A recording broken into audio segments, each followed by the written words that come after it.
like we eat things and then it goes in, we become someone else, and then it goes out, and it goes out to the nature, and then the nature comes in again. You know, it's like this. There is no such thing as the specifics. This is just the process of the nature. So everything is being conditioned by everything else in terms of matter. So rupa is all sankhara. And then for nama, or we have feelings. So yesterday we explained that the cognitive process, this is the cognitive process which belongs to the nature, this one. So we have positive, negative, that is pleasant and unpleasant, right? It exists in the nature, on the mental side. So it's not ours, it can exist. So you see that this is what exists in the nature, which is rupa, and positive and negative feeling exist. It doesn't belong to you, you see, because it belongs to the world. But then it comes to visit you once in a while, you know, because okay. So since all the samkhara, both matter, rupa, or nama, in this sense, pleasant and unpleasant, belongs to the world, and it's here and there. So with this, when there's consciousness, the consciousness here can be conscious of the feeling. Like you can observe that it's pleasant or unpleasant. So the time, let's say, if this is positive and this is negative, let's say it exists in the world, like maybe supposedly it's in the air. And then it comes to contact, it comes to her, then she's conscious of this. She's aware of this unpleasant thing. It's not you who is conscious of this, but it is the natural phenomenon, like that, when this thing meets. So this observer can observe this object. So there are two things, see? The consciousness perceives this, the consciousness knows this, aware of this. That's how the consciousness arises, just because in the nature it exists. So then the consciousness the mind can be conscious or can be aware of it, as much as the consciousness can be aware of rupa. See, you're aware of the rupa, you're aware of the trees and the sound, you know. This is the matter side. The consciousness is conscious of what you see, of sight, sound, taste, and touch and everything on the matter side. So the consciousness can cognize this. The consciousness can also cognize pleasant and unpleasant, which exist in the nature. So the cognize or cognitive process is there because this exists in the nature, then cognitive process can arise. Okay, can you explain and ask whether anyone doesn't understand yet? Ok, allora, questa è la Dependent Origination. E questo è un ciclo, ok? È un ciclo che parte dall'ignoranza. L'ignoranza è praticamente come si dice, è ciò che ci porta in inganno. È l'illusione, esatto, che ci porta a vedere, a formare il Sankara. Il Sankara che nasce dalla presenza di Rupa, di corpo e di mente, come abbiamo detto. ed è da questo corpo e da questa mente che poi si risveglia, si apre il consciousness, quindi la consapevolezza, il nostro conscio, ed è dal consciousness, da lì, che parte il ciclo di cui abbiamo parlato ieri pomeriggio. Oh, yes, so this is the natural process of the mind yesterday. Quindi qui il processo, diciamo, in cui la mente va a conoscere, che è quello lì, ciclo continuo, inizia perché innanzitutto dall'ignoranza. E quindi dopo questa è una reazione a catena. Dal terzo livello poi c'è questo. Okay. And we also have perception here. Do you remember, like perception that I explained yesterday? When there is ignorance, and then perception starts creating stories. Perception cannot, the story starts here, and with ignorance, you always believe everything. Believe in all the concepts. Because you are partially blinded from the reality of the process. So this is what, you can't experience anything because you're not mindful. You don't know about mindfulness. So what you know is only concept being presented by perception. And that is because the condition, it is because you're blinded. That's why you always believe in everything perception produced for you. Mm-hmm. So it's due to ignorance. Then this process works. Sì, il processo conoscitivo, scusate, in realtà è al secondo punto, non al terzo, che quindi inizia per l'ignoranza, sì, e ciò che conferma, diciamo, l'illusione è la percezione. È la percezione che ci fa credere che l'illusione sia la realtà. Okay, so now, due to ignorance, you do not see this as process. And what happened is the phenomena that is conditioned by knowing this, knowing that perception, they function already. Therefore, what is being formed of is mind and matter. Yesterday, we mentioned there are matter, rupa, and nama, right, separately. So now, since the consciousness can be aware of both, what happened is the phenomena combine, something like combine, that formed up mind and matter phenomenon. It's like this. You remember, like matter, there are 4 elements, like fire, wind, water, Air. Air. Oh, Wind. sorry, Earth. Okay, for an example, we know these are rupa that exist, but when you observe yourself, each moment, what is it that arises together with fire element, which is nama? It's anger, right? It arises together.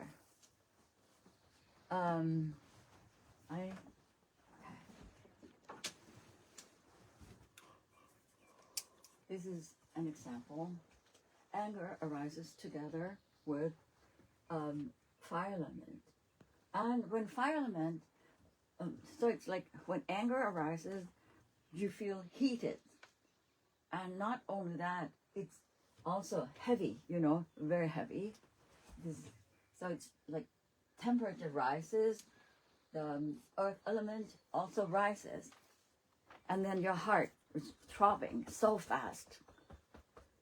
So it happens exactly at the same time as anger arises, and this is what we call nama rupa phenomena, because they arises together, depending on each other, all the time. So this is what you call you, but the you exists only one moment, because it keeps on changing, right?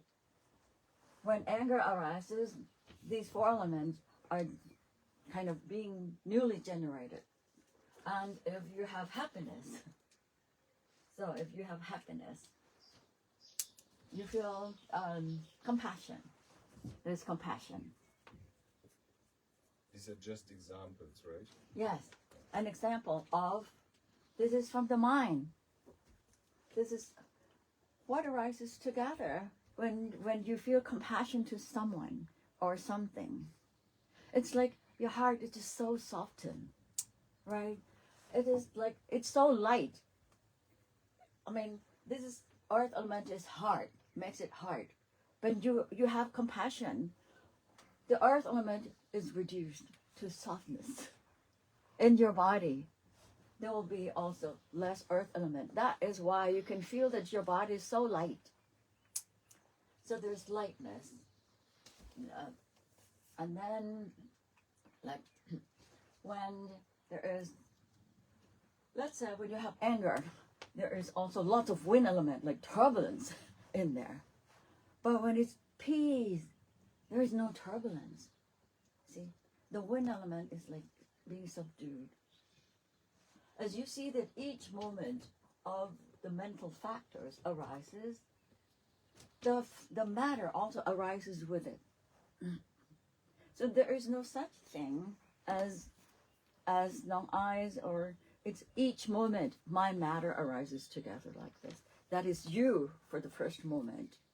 And then maybe the next moment, if you eat, then you add on lots of earth element, lots of water element, and then you have feelings, right? And you have sensation, and you ate too much. So you feel pain. You feel pain, and that's unpleasant. So painful sensation.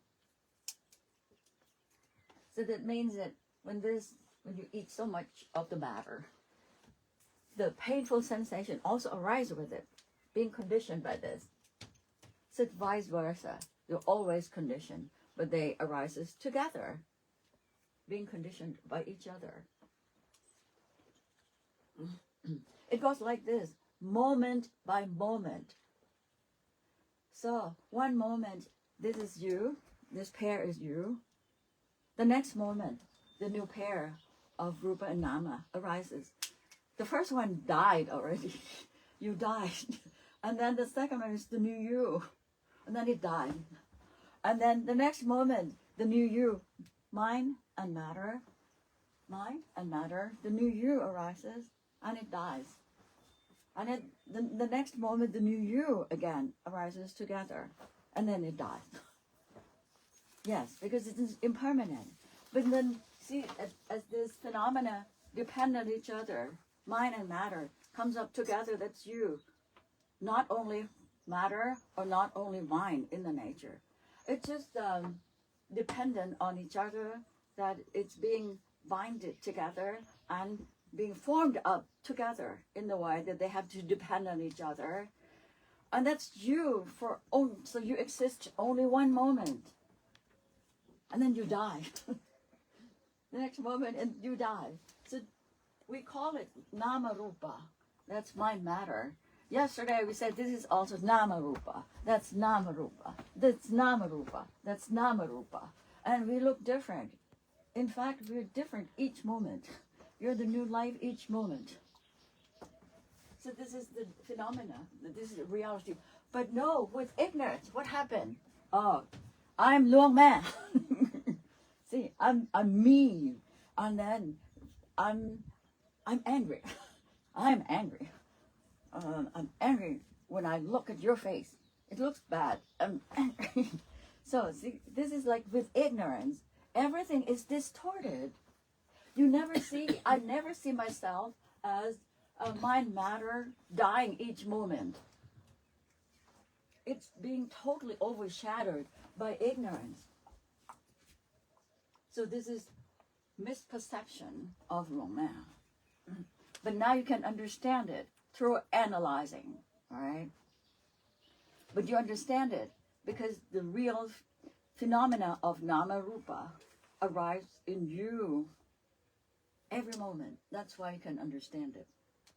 But the real experience is not being observed that way yet. Which you can, sometimes you can come back to reflect upon, oh, this moment of mind and matter is like this, it's like this. So at that moment, the ignorance will be gone, okay? And then, when you have this both nama, rupa, you create the new I moment that you can see, you can hear, you can collect the new information in.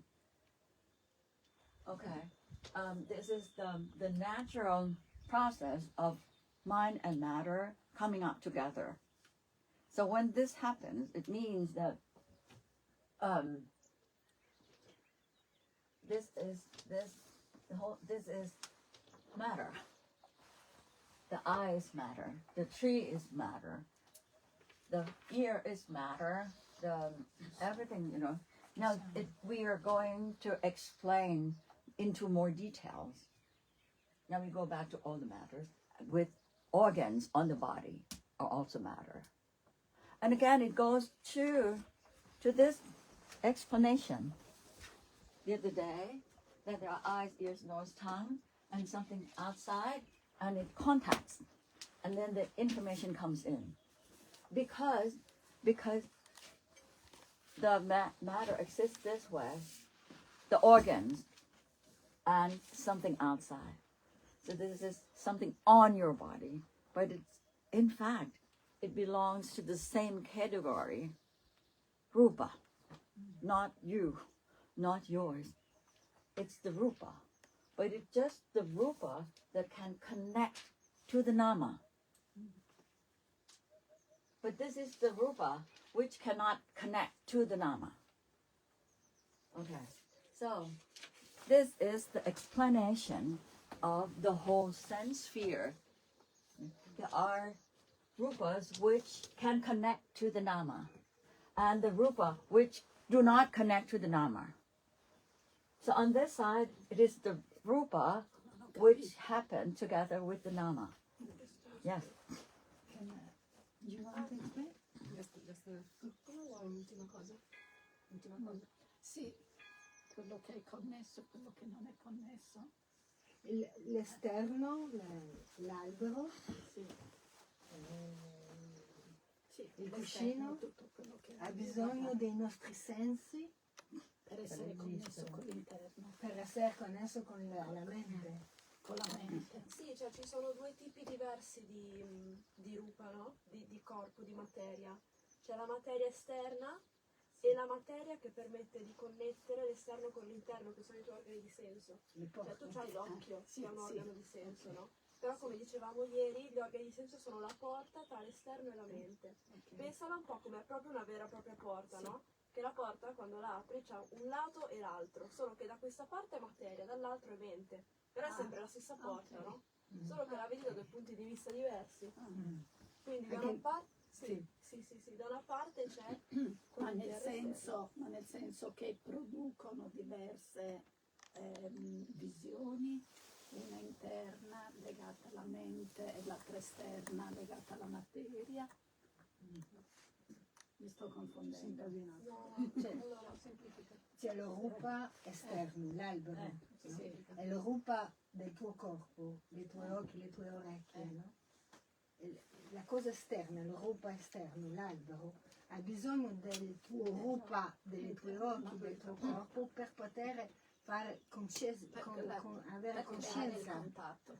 Ed è al momento che sei conscia, entra nella tua mente. Ok, vabbè, nel discorso del contatto con i sensi. Sì. Okay. Era giusto? Sì, io... Perché non sei confusa col passo prima? Non ho capito la domanda, non ho proprio capito cosa hai chiesto. È quello che diceva lei alla fine, no? Sì. Cioè questo contatto, no, adesso l'ho capito e quindi sono già oltre. Ah, a posto, sei capito, a posto. Okay. So, see, I think that the explanation goes into that there are elements exist in the nature. These elements, and then there are also the elements that in the nature that work together, But at this point, how do these elements interact? So you see, these are the rupas, and then they interact only when there is contact. See, because it exists, then of course there's contact. So contact can arise because they are rupas. Now it's the contact between rupa that can connect to the mind and there's something outside contact. So with this, it in fact the new consciousness can arise. Right? The new consciousness can arise and through contact. And when contact arises, yesterday we say that feelings, pleasant and unpleasant, arises. And but now there are two extremes. Which one would you choose? So, right? You choose this one. Always choose this one and not that one. Even though it's the nature, there are both, but we only choose this side. It's just so imbalanced like this all the time. That's what, through the, again, ignorance, without understanding that this is part of the nature.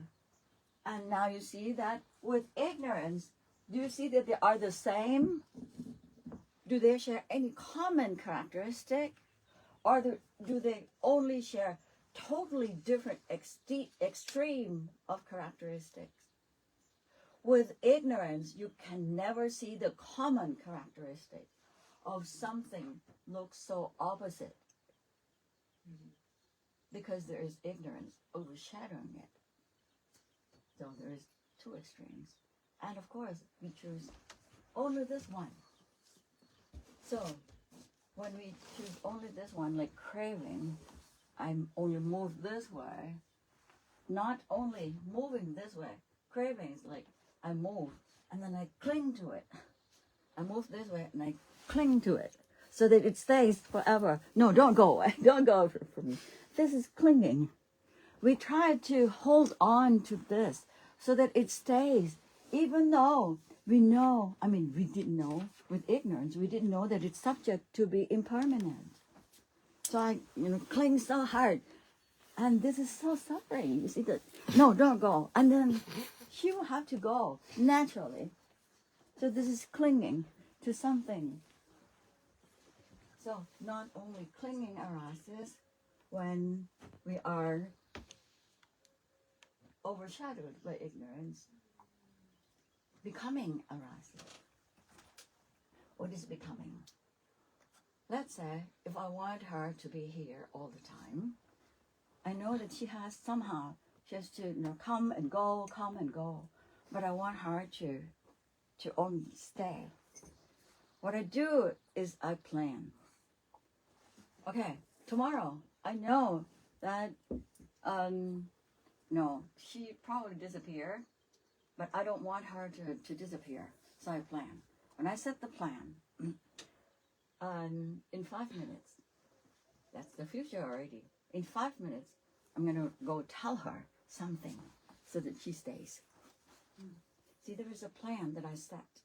So once I set the plan, it's like when you set the plan, I set the plan that I imagine me going to talk to her in my vision. So I built the vision of me going to walk her.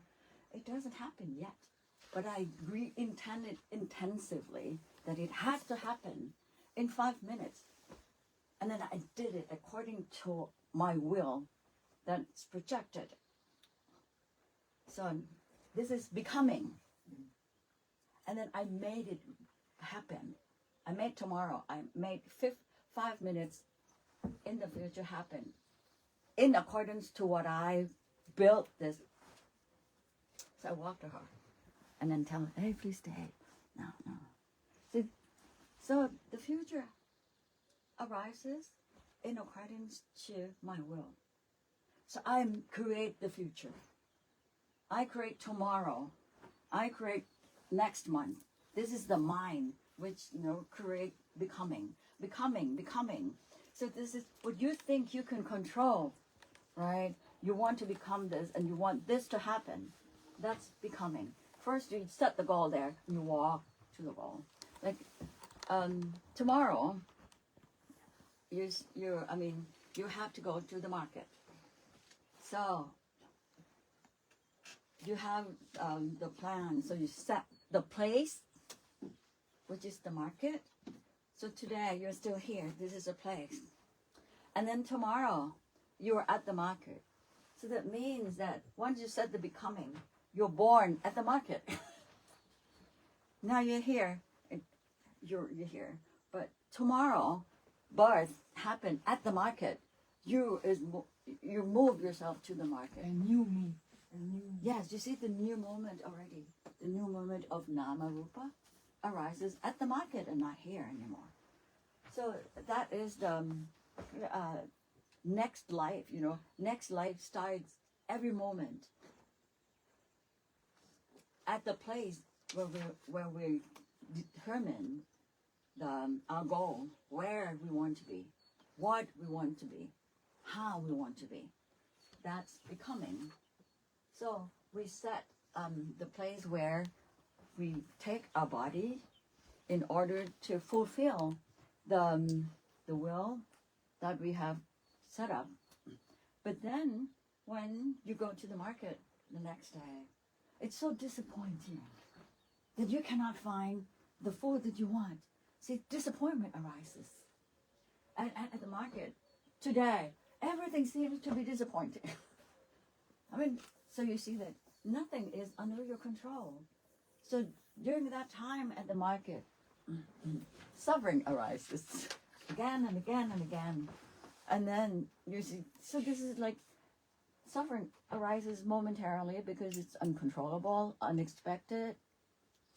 And then life goes on this way repeatedly. You're getting old, and then you just die, and then happen again, and it's just like this. Never end. So this is out of ignorance. And it seems like it's very nice, it's like, because ignorance just overshadowed every moment that in fact disappointment is there. And you're being caged by the process. You cannot run out from perception telling you this, and then it's like positive, negative, pleasant, unpleasant. You're being blown this way and that way and this way and that way. Is that happiness or suffering? When you're being blown to positive and negative, which exist in the world, so that's so much suffering that you don't realize, because you do not realize that you cannot come out of it, because you have to follow this ups and down, ups and down, ups and down of roller coasting life, and you think that it's fun, but it's not. If you realize that it's like if the wind blows this way, you're living like this. But the way to be out, would you expect that, okay, you want your life to be so ups and down goes on and you're out of it. So only then, when you're not being blown by ups and downs, then you have more stable life, stable vision, stable attitude towards the flowing of ups and downs in the world. Only when you come out of this, come out of the tide, the water that flows you come out of it, and then you just look at it, because you cannot, because it's still there, but you can have a chance to come out when you can distance yourself, seeing the flow of the world go by. Do not react to it. Only learn this ups and downs as an observer. Then at that each moment you're out already. Let it be. Let it function as it does, but do not get involved or mess around with it. Yes? In the beginning you said peacefulness cannot coexist with fire or earth element. Like when you have anger, you No. cannot be peaceful. That's not correct. No. Like, I No, misunderstood this that. is like extreme example. You see, in fact, they exist together all the time. The four elements. It cannot exist without each. Like anger is not only fire, but just different percentage, Okay. right? Like maybe more fire now when you're angry, and more earth, and less water. Or with lots of water, it's being conditioned by the pattern of your formation. No one knows, but it's part of the nature. You also cannot force that when I'm having anger, there shouldn't be any fire element occurs in my body at all. You cannot do anything with the throbbing heart. You cannot do anything when you have wariness that it comes to overtake your head. That's like you have a headache and heaviness, and it's like your head is being blown because there's just too much of the wind and pressure. So it's like everything, you see that these elements just change its amount. When each mental factor arises, we just cannot define what, but roughly we kind of know. So when in my example, when I sit, yesterday I sat like a long time, Yes. and I had gross sensations, like as usual, but I sat there and I felt peaceful. Yes. So this is not Because your mind is being trained. yeah. You see, it's like this when you're conscious of the sensation. It's negative. It's gross and it's painful. Just like this, the feeling can be positive, negative, but you can produce. The mind can produce neutrality. There's also in the middle, but it is subject to the impermanent. Still, because it still belongs to the worldly process. A different question. So, then, for example, we need to shift our attention to the future because, for example, we need to book a flight. Yeah. And then, how can I still be mindful in this case? Like, for example, you also had to book the flight, or somebody had to book it for you to come here, and then like have a look in your calendar. Am I free to give this retreat? Yeah. Okay. All right. So it's like when then this is thinking, and then there is also perception, like in the database. You remember that this is about ticket. When it's being stored in the database, you remember that you have to do something there. So it arises, and then you create, oh, I have to do something with the ticket. That's the story. That you have to do something with the ticket, and then the mind, and this creation, you're conscious of this story. And at that moment, the feeling is indifferent. Not this or not that, right? So, if you do not have negative or positive feelings, then at that moment you do not generate cravings. But if you think about the plane ticket, and then you're afraid that there might be the train ticket enough for you, or whatever happened, then you create another story which is negative. You're scared. Then you see this thing, you generate the feeling which is negative. So cravings also, there are two things, positive and negative. Like cravings for something to happen, or craving something not to happen. So if you have this thought, you're afraid that something might happen. So you generate the negative, because you don't want this to happen. Therefore, and then one thing, you reject this and try to get the other side.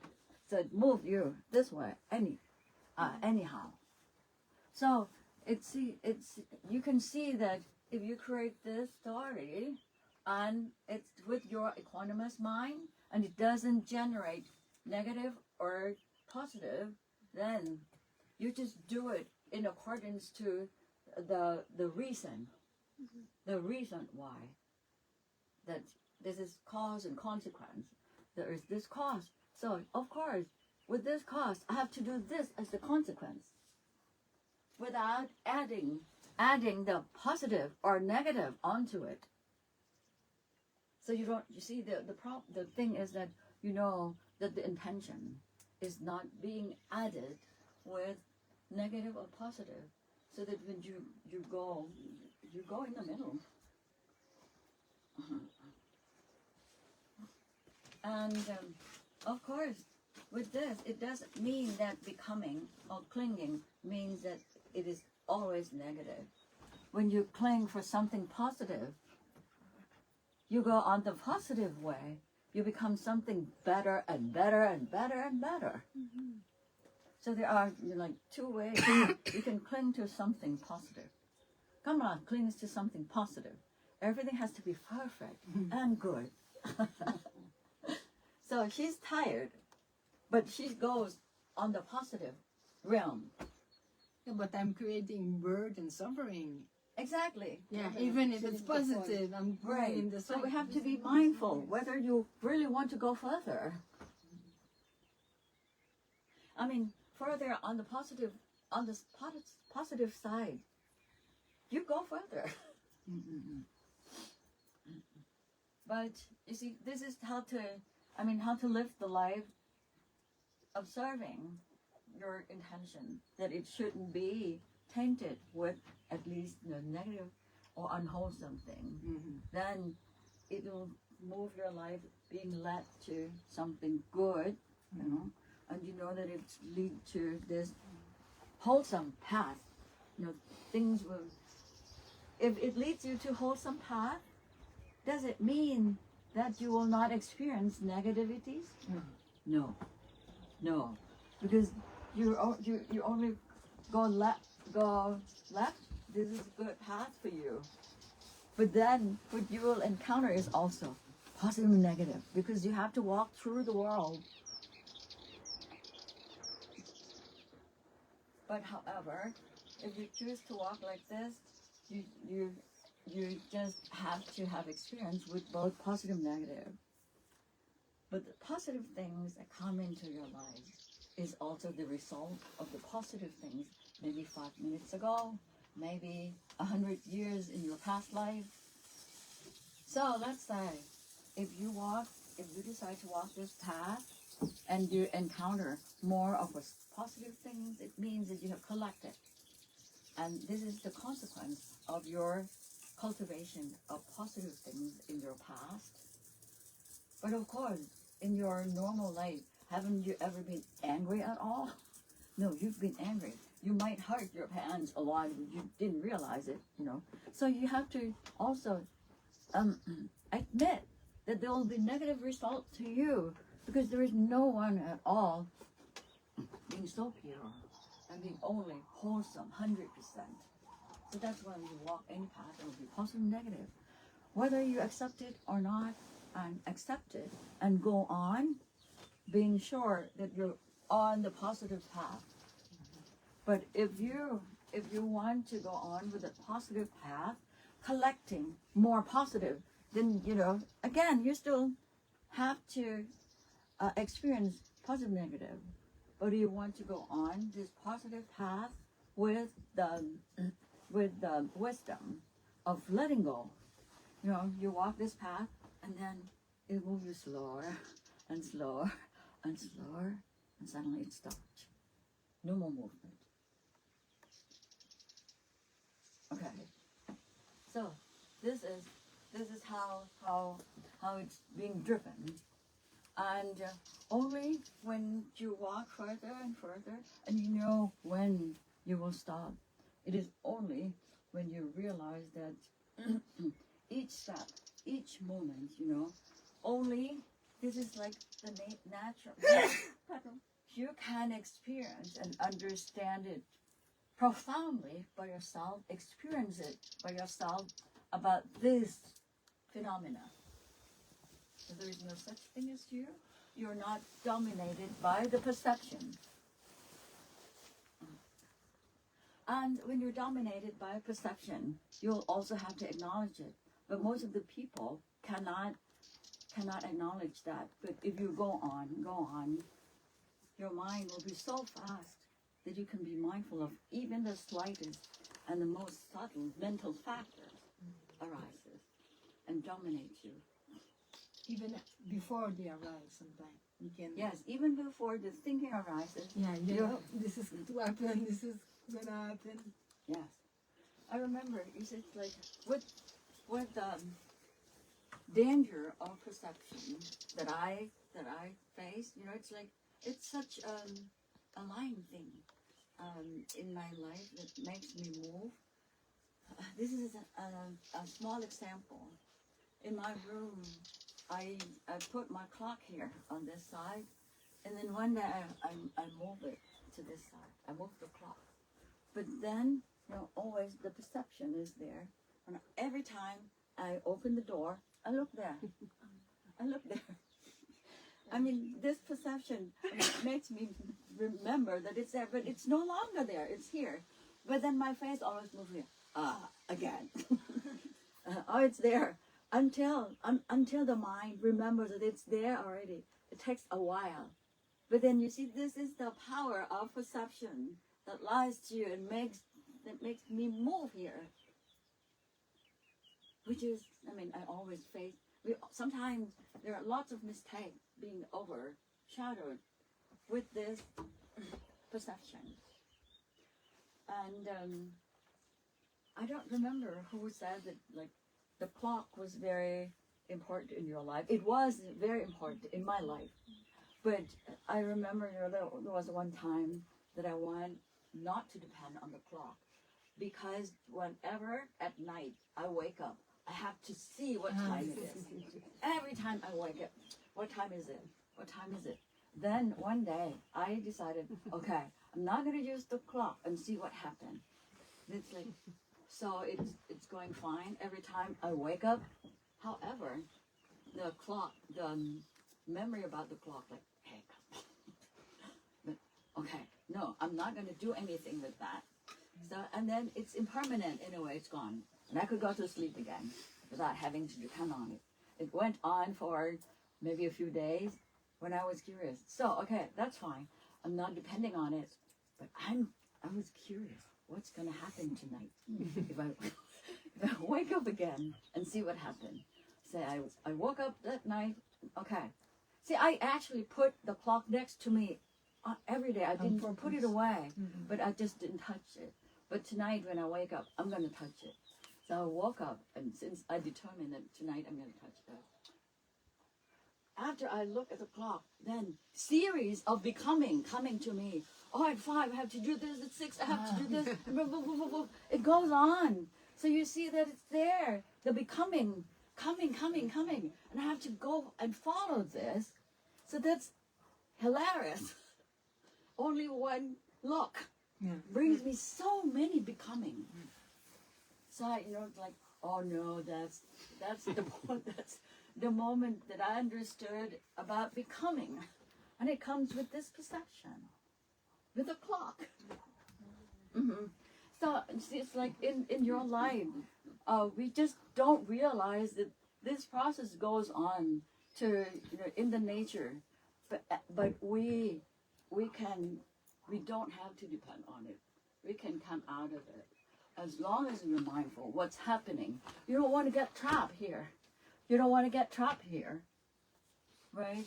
But here, you can't do anything because it's part of the nature. But here, from here. It trapped you. When we're mindful, you cannot be trapped anymore.